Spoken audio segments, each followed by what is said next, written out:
dignité et justice. Et nous, les étudiants du Sénégal, que ce soit les UCADiens, que ce soit les universités de Gaston Berger de Saint-Louis, que ce soit les universités de Iba Der Thiam, nous tous, nous avons faim de dignité, nous avons faim de respect, nous avons faim de justice, Monsieur le Président. Monsieur le Président, vous devez faire très attention, parce que l'histoire observe, les générations futures jugeront.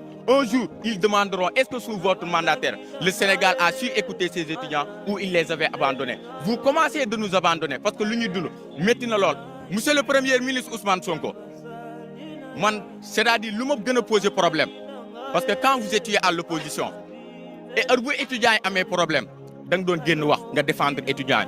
Il y a un discours qui dit que le 21e siècle où nous sommes, les policiers du Dougou-Fini, les étudiants et les criminels, regardez tay mom ñëw na au gouvernement ñëw na au pouvoir ay policiers du dugg ci biir université bi di dóor ay étudiants di rey fi nit démb am na ku fi dee benn am na étudiant bu fi dee te dañ ko fekk ci sàmbaram rey ko monsieur man je ne sais man xaw ma lan moo xew monsieur le premier ministre Ousmane Sonko.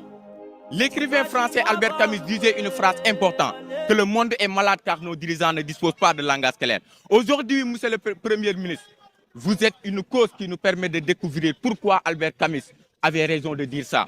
Vous devez savoir une chose, et je vous lance un appel, monsieur le Premier ministre Ousmane Sonko. Gouverner n'est pas dénoncer éternellement un système. D'où l'eau. Gouverner, c'est prouver, montrer, démontrer qu'on peut faire mieux, monsieur le Premier ministre. Aujourd'hui, nous les étudiants du Sénégal, nous n'avons pas vu aucun résultat positif sur la question des universités. Parce que depuis votre arrivée, les universités sénégalaises sont devenues des preuves vivantes qu'un discours peut conquérir les peuples et qu'on adresse une foule. Mais ici, face à la réalité, quand une université devient un lieu de fin, quand une université devient un champ de bataille, quand un gouvernement décide de laisser ses étudiants pendant 13 mois sans bourse, il ne s'agit plus de dysfonctionnement. C'est une doctrine dangereuse. Monsieur le Premier ministre, je ne sais même pas l'oukhel. Vous nous avez promis la justice, vous nous libérez l'injustice. Vous nous avez promis la dignité, vous nous libérez l'humiliation et la honte. Vous nous avez promis la compétence, vous nous livrez d'incompétence et d'incohérence.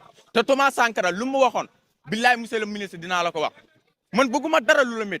Moi, je suis patriote pur et dur. Mais vous êtes fort en théorie, mais nul en pratique, monsieur le Premier ministre. Parce qu'il y a des promesses qui n'ont pas été tenues. Parce que mon opposition,